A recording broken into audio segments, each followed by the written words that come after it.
ప్రేక్షకులందరికీ నమస్కారం. ప్రస్తుతం మనతో పాటు శ్రీ మాతంగి రాజశ్యామల ట్రస్ట్ వ్యవస్థాపకులు మహాబగల్ అఘోర తంత్రి బ్రహ్మశ్రీ నిశాంత్ శర్మ గారు మనతో ఉన్నారు. గురుగారితో మాట్లాడేద్దాం. నమస్కారం గురుగారు. మహాదేవ. గురుగారు, జూన్ మాసంలో సింహరాశి వారి పరిస్థితి ఎలా ఉండబోతుంది? ప్రజెంట్ గ్రహస్థితి ఎలా ఉంది? ఎలాంటి జాగ్రత్తలు రెమెడీస్ చేసుకుంటే సింహరాశి వారికి బాగా కలిసి వస్తుంది అంటారు గురుగారు? సింహరాశి వారికి ఈ జూన్ మాసంలో అత్యంత అద్భుతంగా ఉంది. కాకపోతే కొన్ని విషయాల్లో మాత్రము పక్కవారి యొక్క సలహా తీసుకోకుండా మాత్రం వెళ్ళకూడదు.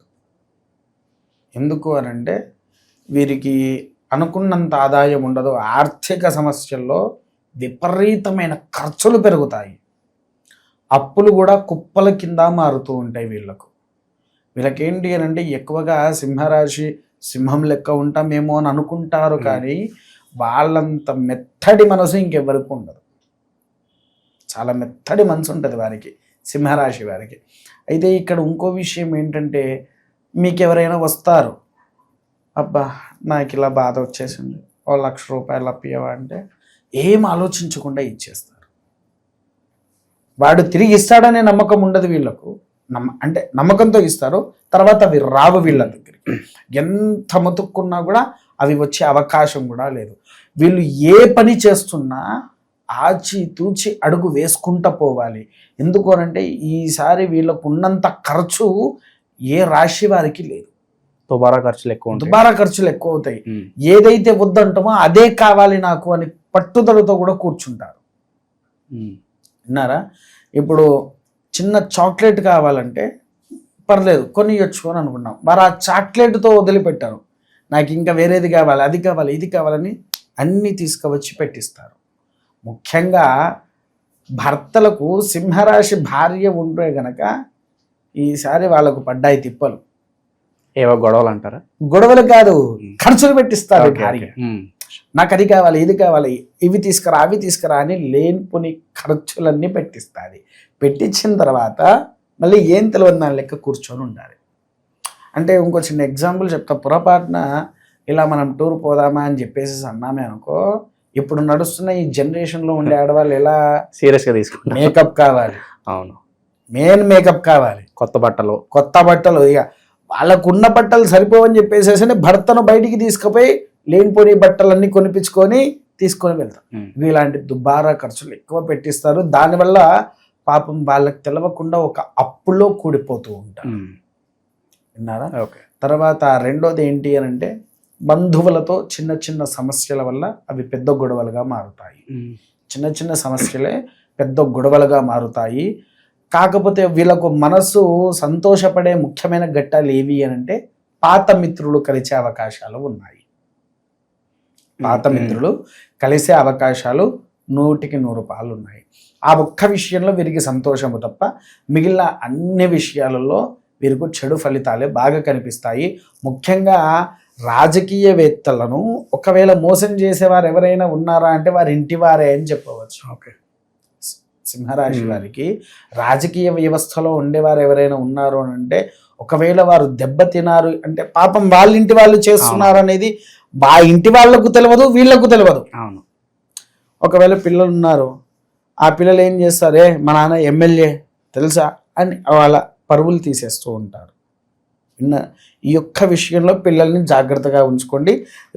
వారి వల్ల మీకుండేటువంటి రాజకీయవేత్తలకు మీ యొక్క రెప్యుటేషన్ పోతుంది తప్ప వేరే ఏమీ లేదు. అంతా పర్లేదు, బాగానే ఉంది. ఆరోగ్య సమస్యల్లో వచ్చేసేసి మెడ నరాలును భుజానికి సంబంధించిన వ్యాధులు బాగా వస్తాయి. మెడ నరాలును భుజానికి సంబంధించినటువంటి వ్యాధులు బాగా వస్తూ ఉంటాయి. తర్వాత రాజకీయవేత్తల తర్వాత ఈసారి సైనికుల కంటే అత్యంత అనుకూలమైన విజయాన్ని కూడా అందుకుంటారు. సైనిక రంగంలో రక్షక భటుల్లో ఉండేటువంటి వారు యోగ్యతననేటువంటిది కాపాడేవారు.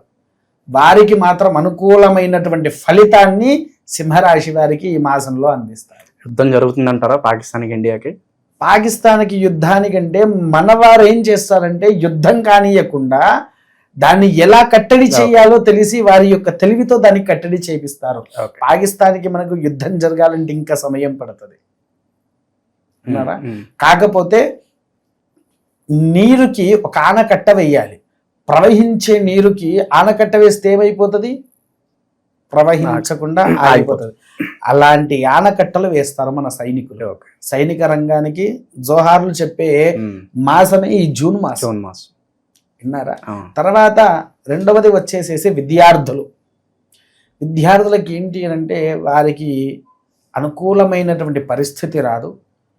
వారు చాలా ఆచితూచి వ్యవహరించాలి. ముఖ్యంగా ట్యూషన్స్ అనేటువంటివి ఉంటాయి చూసారా, అక్కడికి వెళ్ళి ఇంకా శ్రద్ధతో చదవాలి. అంత శ్రద్ధ చూపించి చదివితేనే వారికి సకల యోగ్యత అనేటువంటిది వస్తుంది. తర్వాత విద్యార్థుల తర్వాత మనం సినీ రంగంలోకి ఉన్నాం. సినీ రంగం వారికి ఏంటి అని అంటే ఈసారి అనుకూలమైనటువంటి పేరు వారికి రాదు. ఇదివరకు ఎంతో శక్తిగా ఎన్నో మంచి సినిమాలు లేకపోతే షూటింగ్స్ అవి ఎన్నో చేసిన వారు ఉంటారు కదా, వారికి కూడా చిన్న చిన్న వాటి వల్ల విఫలమయ్యి వారికి ఉండే రెప్యుటేషన్ పోతుంది. ఇప్పుడు పరిస్థితి ఎలా ఉందంటే గురుగారు, పేరు రాపోయినా పర్లేదు, కాంట్రవర్సీలు ఇరుక్కోకుండా ఉంటే చాలు అన్నట్లుగా ఉంది. అదే చెప్తున్నా, వారికి రెప్యుటేషన్లు దెబ్బతింటూ ఉంటాయి. ఆ రెప్యుటేషన్ దేనికి? ఈ సినీ రంగంలో ఉండేవారు ఎక్కువగా డ్రగ్స్ కి అలవాటైన వాళ్ళు చాలా మంది ఉన్నారు. వాటి వల్ల వీళ్ళు దొరికే అవకాశాలు ఉన్నాయి ఈ మాసంలో.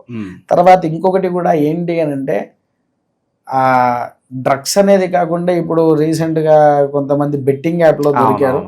అలాంటివి కూడా ఇంకొంతమందికి జారే అవకాశం అయితే ఉంది. అనుకోని విధంగా రక్షక భటుల్లో కారాగృహంలోకి వెళ్ళే అవకాశాలు ఉన్నాయి. దాన్ని వారు ఒకవేళ రక్షించుకోవాలి అనుకుంటే సింహరాశి వారు ముఖ్యంగా చెయ్యాల్సినటువంటి విధి ఏంటి అనంటే దుర్గాదేవి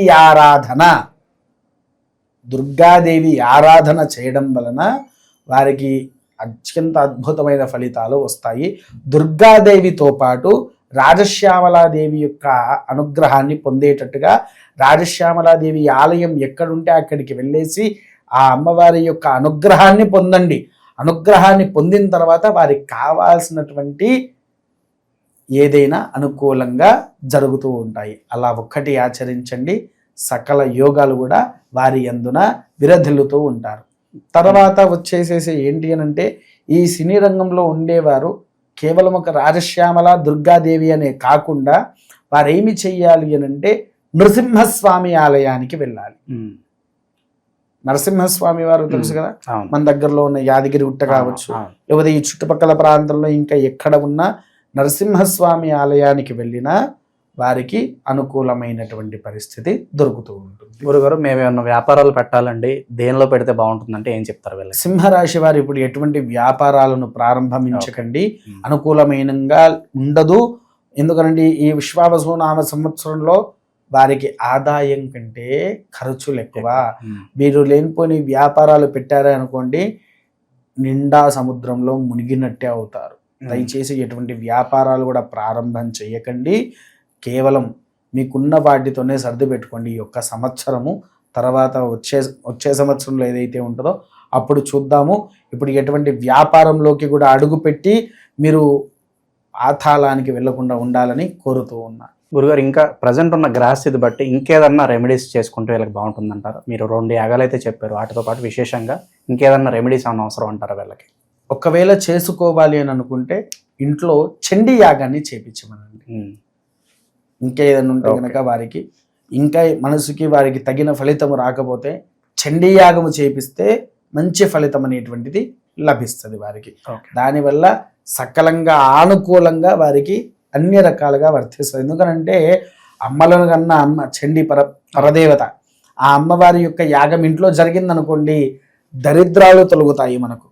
అది కూడా సోమవారమా మంగళవారమా అలా కాదు, అమావాస్య రోజు మాత్రమే చండీ యాగం చేపించండి ఇంట్లో. ఆ అమావాస్య రోజు జరిగినటువంటి చండీ యాగానికి మనకేమన్నా చెడు శక్తులు ఇంట్లోకి రావు. అటు శని కానీ నవగ్రహ దోషాలు కానీ ఏదున్నా సంపూర్ణ నివారణ అనేటువంటిది మనకు జరుగుతూ ఉంటుంది. సో ఓవరాల్గా జూన్ మాసంలో సింహరాశి వారికి ఏ విధంగా ఉండబోతుందో మీ మాటల్లో చాలా అద్భుతంగా వివరించారు గురుగారు. ధన్యవాదాలు. మహాదేవ.